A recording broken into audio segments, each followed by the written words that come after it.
अस्सलाम वालेकुम नाज़रीन, मेहरान टीवी न्यूज़ में भलेकार आऊंगा यहाँ पीरिया गुल सबका पेरिक नज़र हेडलाइंस ते।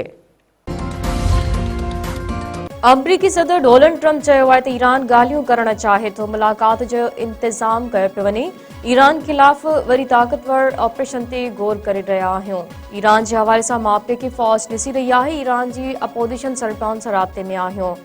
मीडिया सां ॻाल्हाईंदे अमरीकी सदर वधीक चयो आहे त वेनेज़ुएला जी क़यादत सां सुठो कमु थी रहियो आहे। अपोजिशन लीडर मारिया कोरिना सां अॼु या सुभाणे मुलाक़ात थींदी।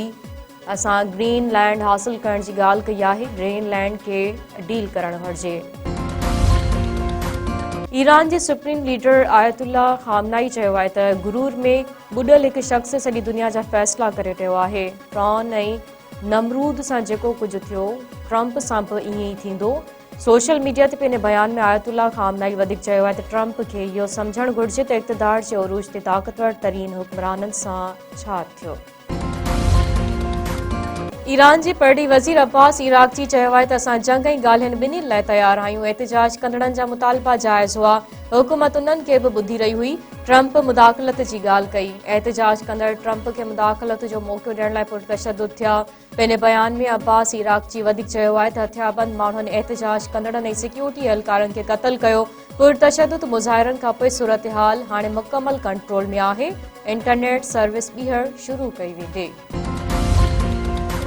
चीन चयो आहे त बैनुल अक़वामी लाॻापनि में ताक़त जे इस्तेमाल जी मुख़ालिफ़त कयूं था। आलमी कानून तहत मुल्की ख़ुदमुख़्तियारी सभिनीनि खे सलामती जो हक़ हासिल हुजणु घुरिजे।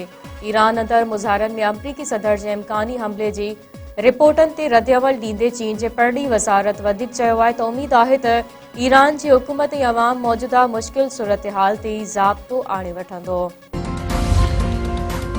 KPK जे वॾे वज़ीर सुहेल अफरीदी चयो आहे त कराची सिंध ऐं सिंधियुनि जो शहर आहे। सिंध जे माण्हुनि जी दिलि वॾी आहे। महिमाननि खे इज़त ॾियनि था। सिंधी माण्हुनि मुख़्तलिफ़ क़ौमुनि खे कराची में आबाद थियणु ॾिनो आहे। कराची में सिंध हाई कोर्ट बार खे ख़िताब कंदे वज़ीर आला KPK सुहेल अफरीदी वधीक चयो आहे त इंसाफ़ बराए फ़रोग़ न हुजणु घुरिजे।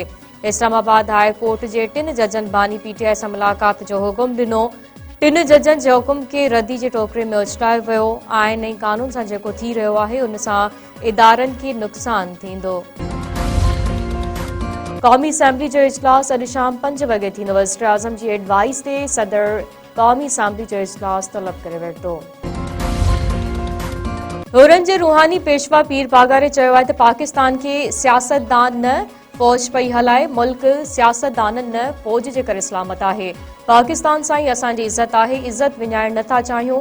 ठकराटे में मुरीदनि खे ख़िताब कंदे पीर पागारे वधीक चयो आहे त शिकायतूं मिलियूं पए उन करे फ़ैसिला करणा पिया। हाणे इहे तब्दील न थींदा। फ़ौज लाइ दुआगू रहो ऐं पाड़े वारनि जो हमेशह ख़्यालु रखंदा कयो। फ़सलनि जो अघु न पियो मिले उन करे चौपायो माल धारियो। नौजवान नादिर जमाली जे खून सां इंसाफ़ लाइ सॼी सिंध सरापा एहतिजाज। दादू में वारसन सिविल सोसाइटी जे सॾ ते सवें माण्हू रोडनि ते निकिरी आया। अलामा आए काज़ी चौक खां एहतिजाजी रैली कढी प्रेस क्लब आॾो धरणो। वाक़े ख़िलाफ़ कोटली, मासइदाबाद, वाही पांदी, टनोजान, शहदादपुर, डहरकी ऐं ॿियनि शहरनि में एहतिजाजी मुज़ाहिरा। वारसन ऐं अॻवाणनि पारां वाक़े जी अदालती जांच जो मुतालबो। अॻवाणनि चयो आहे त नादिर जमाली ज़मींदार ऐं इंसान दोस्त नौजवान हो। खेसि जड़तू मुक़ाबले में क़त्ल कयो वियो आहे। संदसि खून सां इंसाफ़ कयो वञे। सिंध जे मुख़्तलिफ़ इलाइक़नि में हादसा, 3 ॼणा फ़ौत, केतिराई ज़ख़्मी। सुई गैस भरिसां कोहीड़े सबबि मुसाफ़िर कोच ट्रैक्टर टाली सां टकराइजी वई। नंगरे जा स्टापट हादसे में पंजाब पासी क्लेंडर हसीब फ़ौत, 15 खां वधीक ज़ख़्मी। हाला वेझो अणॼातल गाॾी जे टकर में मोटरसाइकिल सवार नौजवान नवीद जोड़े जो फ़ौत थी वियो। मेहड़ वेझो धारधार रोड हादसा, 1 ॼणो कोड़ल कोसो फ़ौत, 5 माण्हू ज़ख़्मी। बेड़शाह क़ौमी शाहराह ते पंजाब खां कराची वेंदड़ मुसाफ़िर कोच वण सां टकराइजी वई, 10 ॼणा ज़ख़्मी। सिंध जे मुख़्तलिफ़ इलाइक़नि में 2 नौजवान गोलियूं हणी क़त्ल। खानपुर महर वेझो हथियारबंदनि घर में घिड़ी नौजवान खे क़त्ल करे छॾियो। ॻोठ लोही में हथियारबंद नौजवान इमरान भट्टी खे गोलियूं हणी क़त्ल करे फरार। बिप माथिले में हथियारबंदनि जो घर ते हमिलो। फायरिंग में नौजवान मारिजी वियो। अबरार कोलाची बेदर्दी सां क़त्ल। वाक़े ख़िलाफ़ वारसन जो SSP ऑफिस आॾो एहतिजाज।